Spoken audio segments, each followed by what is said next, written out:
Quelle est cette silhouette qui s'introduit dans l'Olympe, le palais du roi des dieux? Un intrus, ici? Impossible. Comment a-t-il osé entrer? Pour quelle raison ce mystérieux personnage a-t-il dérobé aux dieux le feu sacré? Ignore-t-il qu'un châtiment terrible le guette?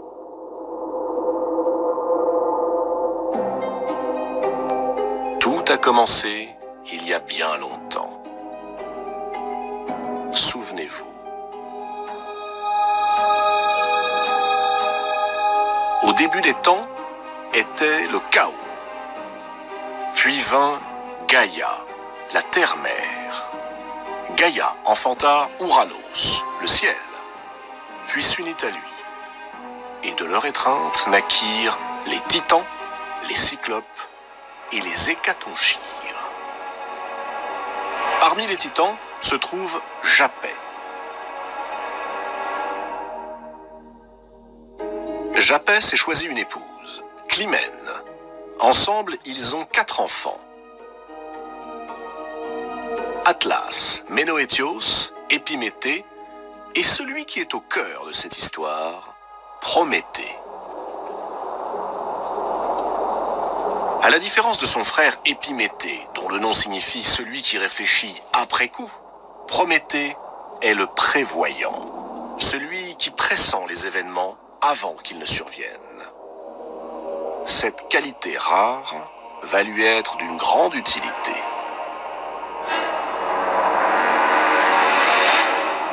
Lorsque Zeus mène à son tour la guerre contre son père Cronos afin de s'emparer du pouvoir suprême, tous les titans font alliance contre lui. Tous? Non. Il en manque un. C'est Prométhée. Son nom ne signifie-t-il pas celui qui pense avant d'agir? Prométhée a prévu que c'est Zeus qui sortirait vainqueur de ce conflit. Alors, tout naturellement, il propose ses services au futur roi de l'Olympe et persuade son frère Épiméthée d'en faire autant. Dans cet embrasement qui s'annonce, Prométhée apporte au jeune Zeus ce qui lui manque: la force, l'astuce et la ruse propres à la génération des titans. La terrible guerre commence. La titanomachie. Comme Prométhée l'avait pressenti, Zeus l'emporte. Et le monde entre dans une période apaisée. Fini les combats, les prouesses et les actions d'éclat. Désormais, les jours succèdent aux jours et se ressemblent. Et dans ce calme trop parfait, les dieux commencent à s'ennuyer. Plus de guerre, personne à rendre heureux ni à faire souffrir. Rien. Alors, lassé, Zeus se tourne vers son fils Héphaïstos, le dieu des forges, celui qui façonne les armes et les attributs des divinités de l'Olympe. Il lui demande de fabriquer autre chose que tous ces objets stériles, quelque chose d'exceptionnel, d'unique, quelque chose qui pourrait distraire les dieux. Héphaïstos réfléchit. Exceptionnel, unique, facile à dire, mais quoi? Héphaïstos médite longuement, et il lui vient une idée. Il convoque dans son atelier les 12 grands dieux qui résident sur l'Olympe, et leur explique ce qu'il attend d'eux. Mélanger la terre et le feu, ainsi que toutes les substances susceptibles de se combiner. Avec ces éléments primordiaux, ils façonneront des êtres vivants.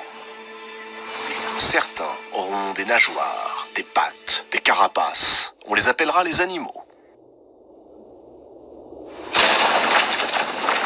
D'autres seront exactement à l'image des dieux. On les appellera les hommes. Et il n'y aura que des mâles.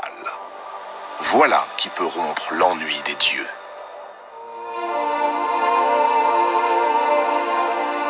Tout est prêt.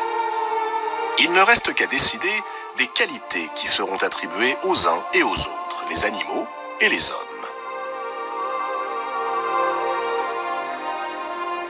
Zeus charge les deux titans, Prométhée et Épiméthée, d'accomplir cette tâche. Épiméthée est plein d'enthousiasme.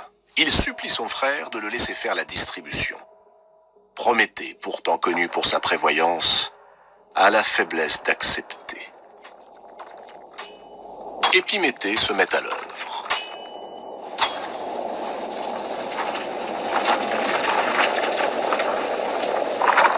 Il dote les uns de la force, les autres de la vitesse. Il offre à certains de longs poils qui les protégeront des intempéries, chausse les autres de sabots, attribue encore à d'autres un cuir massif. Une fois son travail accompli, il se redresse et se frotte les mains. Mais, et les hommes? Dans son empressement, Épiméthée a complètement oublié les hommes.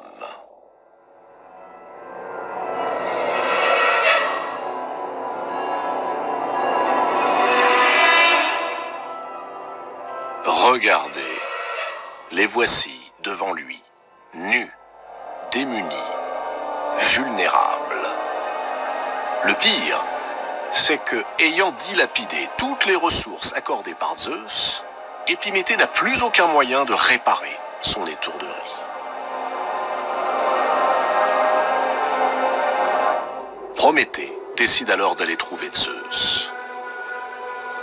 Il lui demande une faveur, que l'on donne aux hommes le moyen de se protéger des bêtes féroces. Et pourquoi pas, le moyen de faire cuire leur nourriture. Qu'on leur offre le feu.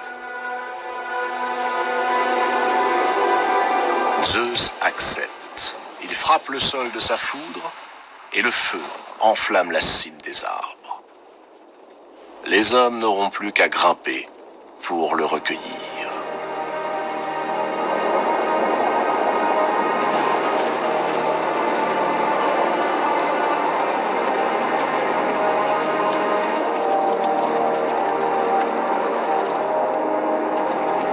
Ce fut l'âge d'or. La vie des hommes est paisible. Elle est même plutôt heureuse, puisque le travail n'existe pas plus que les saisons ou les maladies. Le blé pousse naturellement sans qu'il soit besoin de le semer. Régulièrement, hommes et dieux se retrouvent pour de somptueux festins. L'existence s'écoule sans le moindre souci. Ce pourrait être le paradis.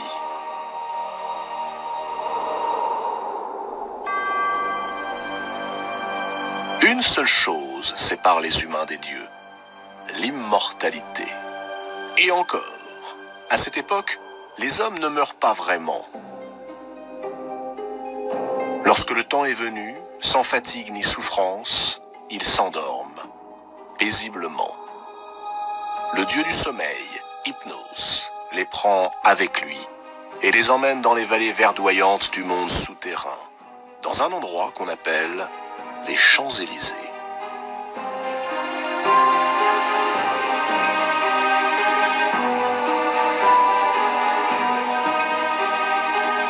Mais voilà qu'un jour, Zeus est lassé de partager sa vie avec les humains sur un pied d'égalité, de se retrouver assis à la même table qu'eux, de les voir participer aux mêmes assemblées.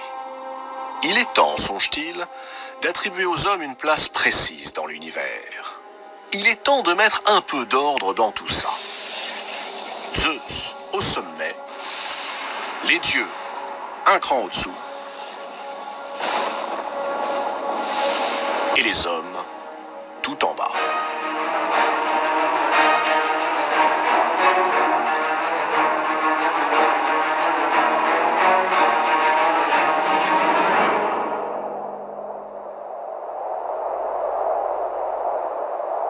Zeus organise alors un grand banquet dans la vaste plaine de Méconée, où il a réuni les hommes et les dieux.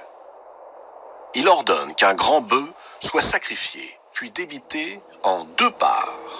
La plus belle part reviendra évidemment aux dieux. L'autre sera donnée aux hommes. Et c'est sur cette expression, la plus belle part, que là, maintenant, va se jouer le sort de l'humanité.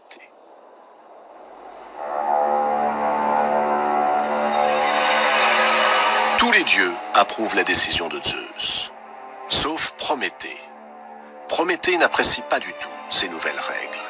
Il redoute surtout que soient retirés aux hommes les bienfaits dont il les a comblés. Zeus le charge de procéder au sacrifice et à la répartition. Prométhée s'empresse d'accepter, car il vient de prendre sa décision.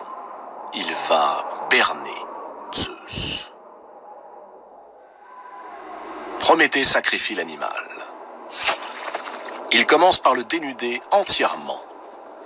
Puis il rassemble les os, uniquement les os, et le recouvre d'une appétissante couche de graisse.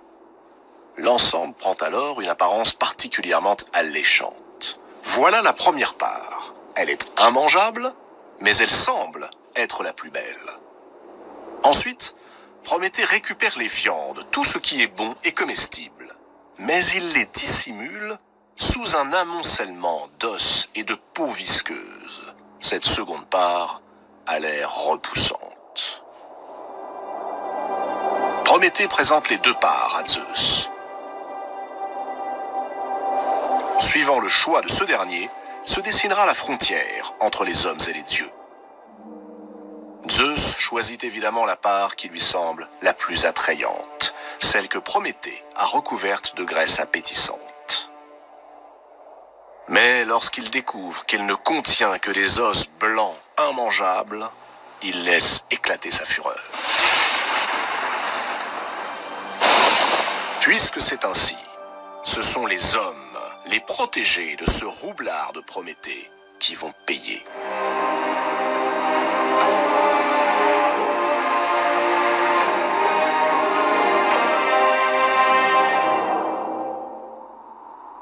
Zeus décide d'abord de leur cacher le blé. Ce blé qui jusqu'à présent poussait naturellement sans qu'on eût besoin de labourer ou de semer. Les humains seront donc contraints de travailler pour se nourrir et pour survivre. Puis, le maître de l'Olympe confisque le feu. La punition est terrible. Sans le feu, impossible de cuire les aliments pour se nourrir. Impossible de s'éclairer quand la nuit recouvre la terre. Impossible de se réchauffer pendant les froides journées d'hiver. Impossible également de se défendre contre les bêtes féroces. Prométhée se précipite chez Athéna. Athéna est la grande déesse olympienne. C'est aussi la fille de Zeus. Elle aime bien Prométhée. Auprès d'elle, il plaide la cause des hommes, châtiés pour une faute qu'ils n'ont pas commise. La déesse est émue par Prométhée. Et c'est sans doute pourquoi, lorsque celui-ci la supplie de le faire entrer secrètement dans l'Olympe, elle accepte.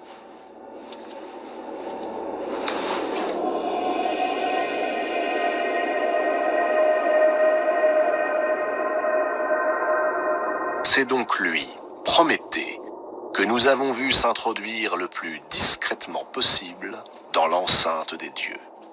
C'est lui qui a dérobé un morceau de braise au feu sacré de l'Olympe et l'a glissé dans la tige creuse d'un fenouil. Lui, Prométhée, va offrir le feu aux hommes. Ce nouveau défi au roi de l'Olympe ne peut rester impuni.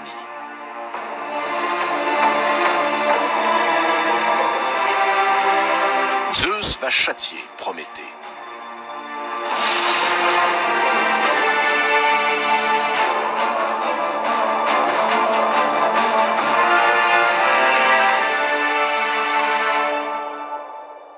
Il convoque à nouveau son fils Héphaïstos.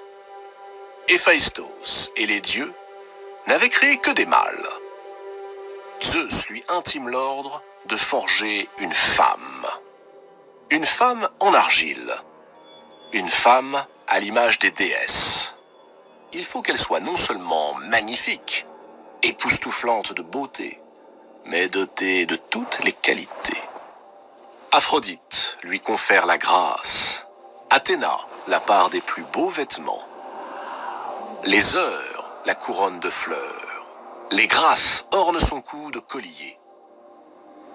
Quant à Hermès, sur l'ordre de Zeus, il glisse en elle un esprit menteur, manipulateur.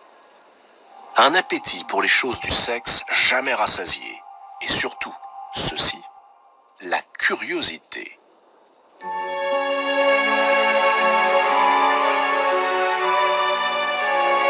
On lui donne le nom de Pandore. Pandore, ce qui signifie don de tous les dieux. La fatale merveille est maintenant prête. D'un souffle, Zeus lui donne la vie. Pandore est bien la première femme, l'ancêtre de toutes les femmes.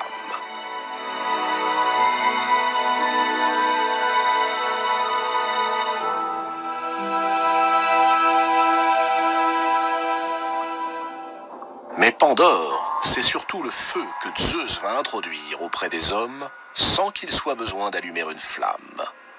Feu voleur, répondant au feu volé par Prométhée. Il suffit de la glisser dans le lit d'un homme. Mais pas n'importe lequel. Un homme qui réfléchit après coup. Ce sera Épiméthée, celui qui comprend quand il est déjà trop tard. Celui qui nous ressemble le plus, en somme. Celui qui fait sans cesse des plans, alors même que le cours des choses se révèle contraire à ses prévisions. Si l'on veut faire rire les dieux, parlons-leur de nos projets.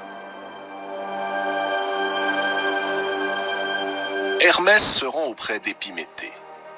Il lui fait don de la sublime créature. Épiméthée hésite. Son frère, Prométhée, l'a adjuré de refuser tous les présents qui viendraient de Zeus.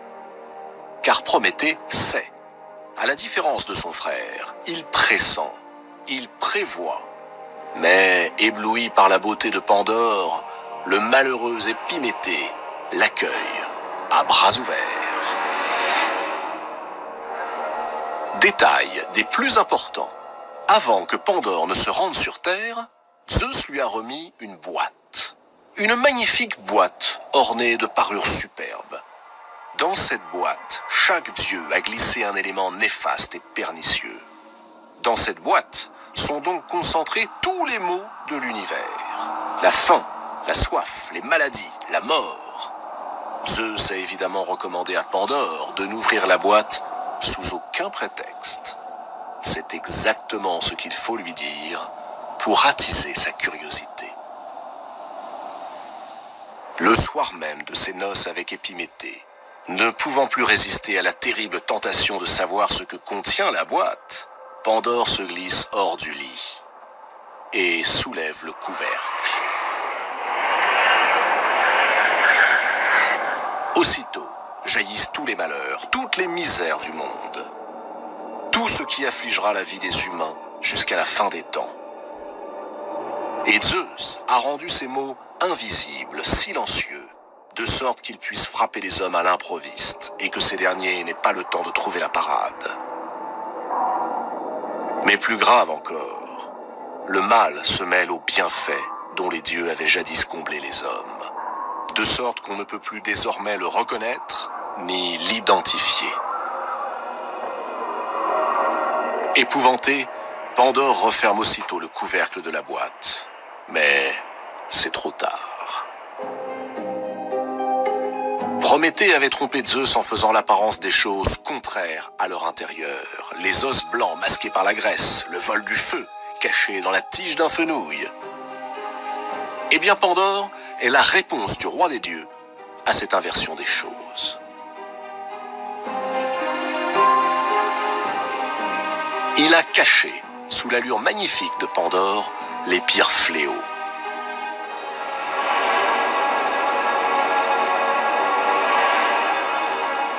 Désormais, définitivement séparé des dieux, l'homme devra ensemencer le ventre de la femme s'il veut se reproduire, comme il devra ensemencer la terre s'il veut se nourrir.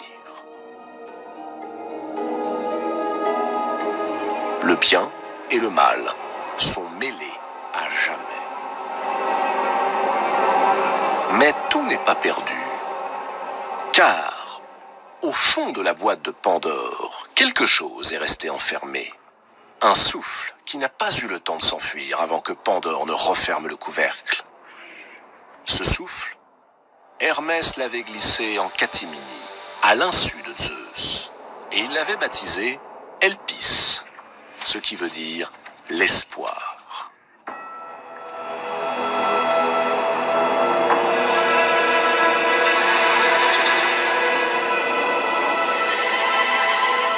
Ainsi, dans les pires tragédies, les humains continueront-ils de croire et d'espérer.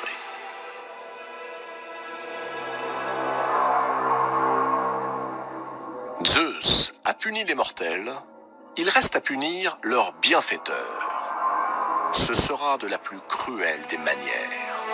Zeus veut faire un exemple.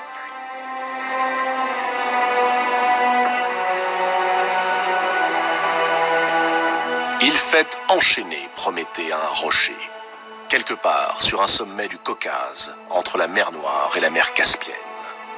Il ordonne ensuite à un aigle de lui dévorer le foie. Le foie, symbole de ce morceau de choix que Prométhée avait voulu pour les hommes.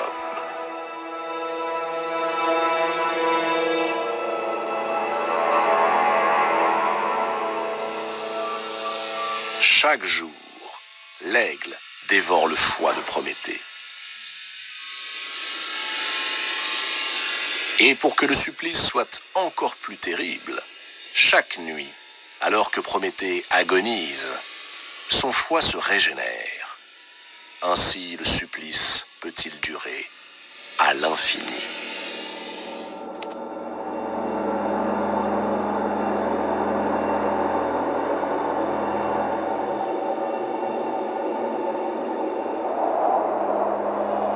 Prométhée accepte la sentence de Zeus. Au lieu de geindre, au lieu de se plaindre, il continue de défier son bourreau. En vérité, Prométhée détient un secret.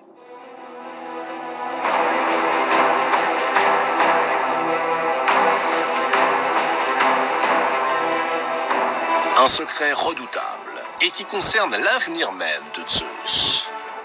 Zeus le sait. C'est aussi la raison pour laquelle il ne le fait pas tuer par son aigle. Il espère que Prométhée finira par céder et lui révélera ce secret. Mais Prométhée, enchaîné, reste silencieux.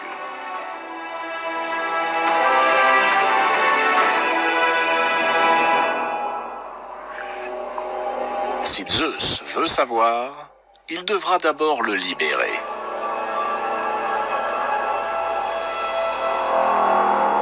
Des milliers d'années s'écoulent.